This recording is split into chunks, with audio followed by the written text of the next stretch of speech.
Dans une salle du Vatican, 33 cardinaux et évêques ont rédigé leur propre opinion sur une affaire colossale. Il s'agissait de cardinaux, d'archevêques, d'évêques et de professeurs, des figures parmi les plus connues de l'Église à cette époque. Aucun d'eux n'a jamais révélé publiquement ce qu'il avait écrit sur cette feuille de papier. Les documents ont fini par être déposés aux archives du Saint-Siège et y sont restés. Ceux qui les avaient lus ne pouvaient en parler, ceux qui en parlaient ne les avaient pas lus. Ces documents ont été publiés la semaine dernière et le récit qu'ils contiennent change notre perception de l'une des questions les plus controversées de ces 40 dernières années. Le 6 août, le journaliste David Murgia, expert du Vatican et universitaire pontifical, a publié sur son blog les conclusions générales d'une consultation confidentielle du Saint-Siège restée secrète pendant 10 ans. La consultation portait sur Medjugorje, la ville d'Herzégovine où, depuis juin 1981, 6 jeunes gens affirment avoir vu la Mère de Dieu et où le flux de pèlerins n'a jamais cessé. 33 avis ont été recueillis. 21 affirmaient que le phénomène n'était pas d'origine surnaturelle. 9 affirmaient le contraire et 3 sont restés silencieux. Murgia a confirmé l'authenticité du document et a expliqué qu'il provenait d'une source fiable. Pour l'instant, il a choisi de ne pas divulguer les noms des votants. Ce nombre, 33, doit être suivi de près jusqu'au bout, car ce n'est pas le premier décompte de l'histoire, mais c'est le premier que personne n'a jamais vu. Tout a commencé en 2010. Benoît XVI a créé une commission internationale chargée d'étudier le phénomène et a nommé le cardinal Ruini à sa présidence. Cette mission s'inscrivait dans un cadre très précis. La commission n'a pas été créée en tant qu'organe indépendant relevant directement du pape. Elle a été établie au sein de la Congrégation pour la doctrine de la foi et sous son autorité. La déclaration du Saint-Siège l'a précisé en détail. La commission travaillerait dans la plus stricte confidentialité et soumettrait les résultats de son étude aux autorités compétentes du dicaster. Sur le moment, cela semblait être une simple précision de procédure, le genre de détail que personne ne lit jamais attentivement. C'est pourtant le détail autour duquel toute l'histoire s'articule. La commission a achevé ses travaux en 2014 et a remis son rapport. Le décompte le plus récent de l'histoire figure ici. Il est le double. Concernant les 7 premières apparitions, celles survenues entre le 24 juin et le 3 juillet 1981, 13 membres se sont prononcés en faveur d'une origine surnaturelle. Un membre s'y est opposé, tandis qu'un autre est resté indécis. La situation change complètement au vu des événements ultérieurs. 12 membres votent non dum decernendum, c'est-à-dire pas encore décidé. 2 expriment l'opinion contraire. 13 contre 1 d'un côté, 12 contre 2 de l'autre. Ce sont ces chiffres qui, pendant des années, ont alimenté l'idée d'un Vatican fondamentalement ouvert à cette affaire et qui circulent encore aujourd'hui. Mais le rapport Ruini ne marquait pas la fin du chemin.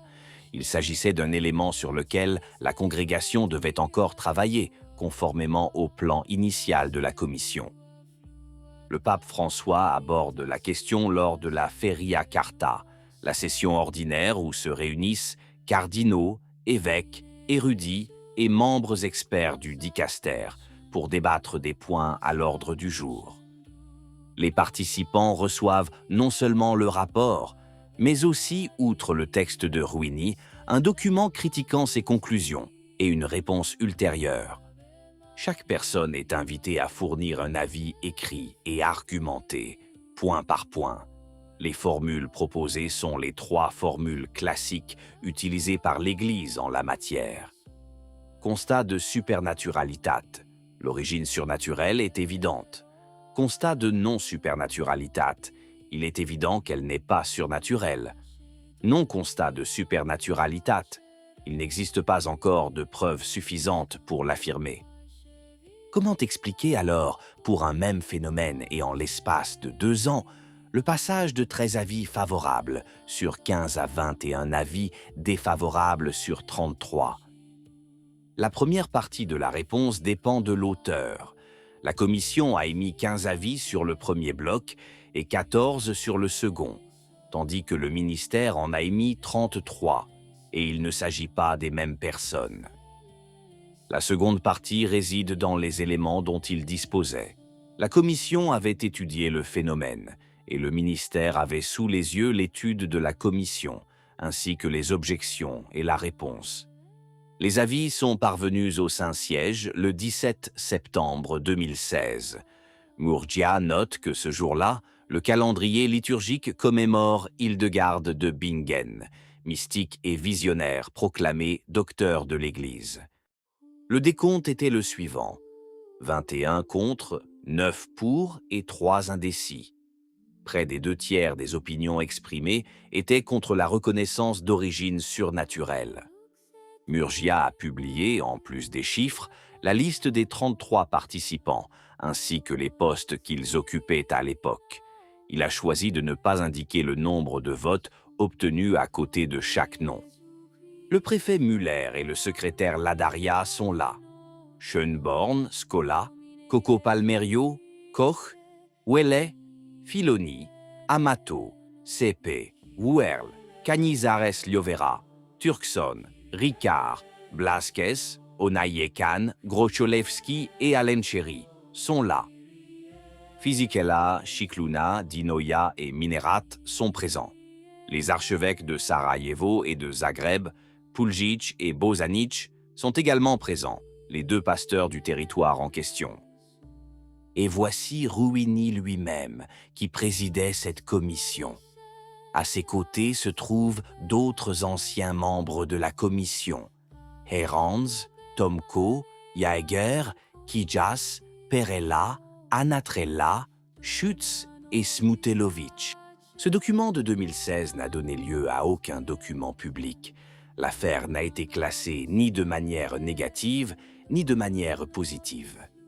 Le 17 mai 2024, le dicaster a promulgué de nouvelles normes pour la procédure de discernement des phénomènes prétendument surnaturels. Elles ont modifié en profondeur la structure même de la question. Grâce à ces normes, le discernement pastoral d'un phénomène ne doit plus nécessairement se conclure par une déclaration de son origine. Le jugement sur son origine et l'évaluation de ses fruits sont dissociés. En septembre 2024, la note intitulée « La Reine de la Paix » parut. Elle accordait le nihil obstat à la dévotion à Medjugorje, sans prendre position sur l'authenticité surnaturelle des apparitions. Voici le verdict officiel, celui que tout le monde connaît. Le document publié la semaine dernière révèle qu'un autre verdict avait été rédigé en parallèle, mais n'a jamais été rendu public. Ces votes ne constituent toutefois pas des jugements. Il s'agit d'avis motivés émis par les membres du dicaster, et le pape n'est pas tenu de les suivre. Murgia lui-même, qui a publié le document, le précise. Quant au fond de l'affaire, le journaliste avance un raisonnement précis. Si le pape n'avait pas été convaincu de l'authenticité du phénomène, il aurait pu être tenté de conclure à son inauthenticité. Il ne l'a pas fait. Murgia observe également que, sur une question d'une telle importance, on peut difficilement prétendre qu'une solution de compromis ait été uniquement recherchée. Le même journaliste qui a publié les 21 opinions divergentes écrit qu'il continue de croire que ce qui se passe à Medjugorje pourrait représenter un signe authentique du mystère. D'un autre côté, certains interprètent ces 21 avis comme l'avis de l'instance compétente, formulé par écrit et resté sans suite. Le document autorise les 2 interprétations et n'en exclut aucune. Murgia écrit que l'Église a risqué une profonde division sur cette question. D'un côté, certains réclamaient une intervention décisive, de l'autre, d'autres estimaient qu'au moins le début méritait une autre appréciation. Un élément reste à déterminer, et c'est le plus concret de tous. Les noms associés aux votes individuels n'ont pas encore été publiés, et 33 noms sont déjà connus de tous. Murgia a écrit qu'il les publierait intégralement, car il l'avait promis à une personne qui lui était très chère et qui est décédée récemment. Lorsque cette liste sera publiée, nous saurons précisément qui a écrit quoi. Qu'en pensez-vous? Si la vidéo vous a plu, laissez un commentaire. Amen. Que Dieu vous bénisse.